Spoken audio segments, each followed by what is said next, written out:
भगवद गीता अध्याय 1 श्लोक क्रमांक 15।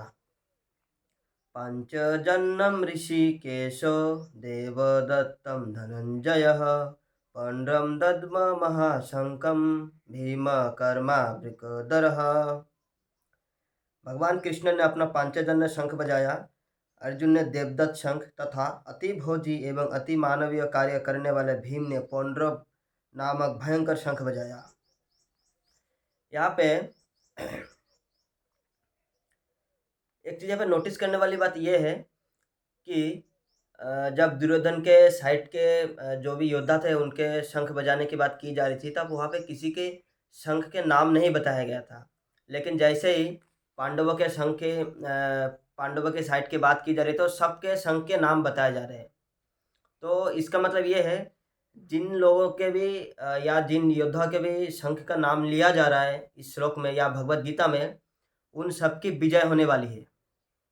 ये हमको एक संकेत मिलता है भगवद गीता में। जिनके शंखों के नाम लिया जा रहा है वो सब विजय होने वाले हैं और उनके वो सब जिंदा रहने वाले हैं। तो आगे भी लिया जाएगा कुछ शंखों के नाम जो हम आगे के श्लोकों में पढ़ेंगे। तो आज के श्लोक में सबसे पहले तो यहाँ पे भगवान कृष्ण को ऋषिकेश कहा गया है।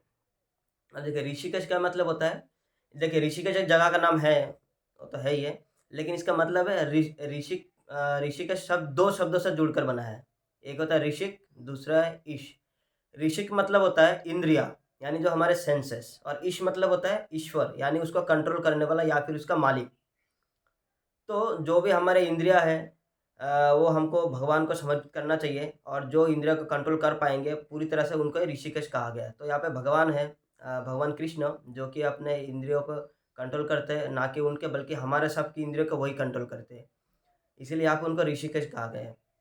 इसीलिए बोलते हैं ऋषिकेन ऋषिकेश सेवनम भक्ति रुच्यते, यानी जो भी अपना इंद्रियों को भगवान को समर्पित करता है ना, ऋषि के ना ऋषिकेशो, है ना, ऋषि का ना मतलब हमारे इंद्रियों को ऋषिकेश भगवान के ऊपर सेवनम भक्ति रुच्यते, यानी जो भगवान की सेवा में अपने इंद्रियों को लगाता है उसी को भगवान का सेवा कहते हैं, है ना। उच्चते सेवनम उच्चते मतलब कहा जाता है, सेवा कहा जाता है, डिवोशनल सर्विस कहा जाता है। यानी बेसिकली हमको ये कहा जा रहा है, हमें अपने इंद्रियों को कंट्रोल करके भगवान की सेवा में लगाना चाहिए। इसके बाद यहाँ पे अर्जुन के शंख के बारे में बताया गया।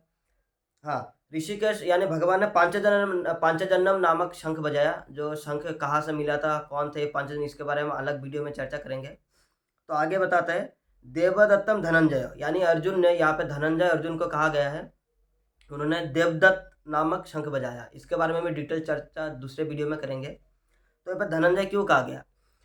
देखिए, जब युद्ध के बाद युधिष्ठिर महाराज को अश्वमेध यज्ञ करना था, तो उनके पास धन नहीं था क्योंकि युद्ध में सब धन समाप्त हो गए थे। तो अर्जुन को उन्होंने आदेश दिया था कि आप जाओ और धन संग्रह करके लेकर आओ, जिस धन से हम यज्ञ कर पाए। तो अर्जुन गए थे नॉर्दर्न साइड की तरफ, यानी उत्तर की तरफ। तो वहाँ पे जाके उन्होंने देखा, कहीं तो ब्राह्मण भोज हुआ था, हिमालय के आसपास ब्राह्मण भोज हुआ था, तो वहाँ पे सोने के थाली गिलास ये सब पड़े हुए थे, है ना। तो फिर उनको अर्जुन लेके आए थे। देखिए यहाँ पे पहले के ज़माने में जब ब्राह्मण भोज हुआ करता था तो सोने के थाली गिलास में, क्योंकि उसमें सोना बहुत था, है ना। आज की तरह थर्मोकोल नहीं था, है ना। और ब्राह्मण लोगों ने सोने के बर्तन में प्रसाद पाके छोड़ के चले गए। आज आज अगर ऐसा हो तो क्या होगा? सोना छोड़िए, अगर कोई चांदी के भी बर्तन में दे दे तो क्या करेंगे लोग? उसको खाना तो खाएंगे, बल्कि उस बर्तन को भी चुरा के लाने की कोशिश करेंगे। तो ये हाल है आज। लेकिन उसमें सोने के बर्तन भी ऐसे जंगल में फेंक के चले गए। तो इससे हमको ये समझ में आता है कि वो लोग कितना इंद्रियों को कंट्रोल कर चुका था, कितना उनका मतलब वैराग्य था। ये होती थी साधु साधु जनों की महात्मा। तो वो जो धन था, यानी धन मतलब वो जो सोने के बर्तन, गोल्डन ग्लासेस एंड प्लेट्स, वो अर्जुन लेकर आए थे, जिससे यज्ञ संपन्न किया गया था। आगे बता रहे, पौंड्रम दद्म महाशंख भीम कर्म बृकदरः। यहाँ पे पौंड्रम नामक महाशंख मतलब बहुत बड़ा शंख, ये ना बहुत बड़ा शंख है, मतलब महान शंख से समझ में आता है कि भीम के बारे में बात किया जा रहा है। तो भीम का जो शंख का नाम था पौंड्रम था, उन्होंने बजाया। भीमकर्मा बृकदर, भीमकर्मा मतलब होता है बहुत ही हरकुलन टास्क जो कंप्लीट करते हैं ना, अति मानवीय कार्य जो करते हैं, जो कि आम लोगों के लिए इम्पॉसिबल होता है, उसको पॉसिबल कर देता है ना। जैसे हम बोलते हैं ना कि कोई भी बड़ा चीज़ होता है तो मतलब भीम रूपी आ गया, भीम रूपी आदमी, है ना? तो इसका मतलब ये समझ लो कि बहुत ही तगड़ा। तो भीमकर्मा मतलब बहुत ही बड़ा कार्य, छोटा-मोटा काम नहीं। वो करते कौन? बृकदर्ह। बृकदर्ह मतलब जो अति भोजी, मतलब बहुत ज़्यादा खाते हैं, है ना? बहुत ज़्यादा खाने वालों को बृकदर्ह कहा गया है। और ऐसा नहीं कि बहुत ज़्यादा खाने के बाद सो गए, है ना? कुंभकर्ण की तरह, हम लोगों की तरह, नहीं। वो बहुत ज़्यादा खाने के बाद क्या करते हैं? भीमकर्मा करते हैं। जितना ज़्यादा खाते हैं, उतना ज़्यादा काम भी करते हैं। जितना बड़ा परिमाण में खाते हैं, उतना बड़ा परिमाण का काम भी करते हैं। इसलिए उनको कहा है भीमकर्मा बृकदर्ह।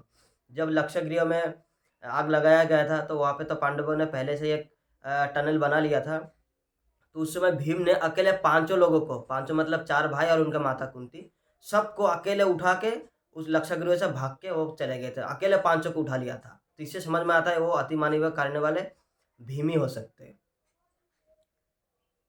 और उनका शंख भी शंख का नाम पौंड्रक था, महाशंख, जो कि बहुत ही बड़ा शंख है। तो यहाँ पे जो शंखों के बारे में दिया गया, इसके बारे में अगले वीडियो में चर्चा करेंगे। हरे कृष्णा।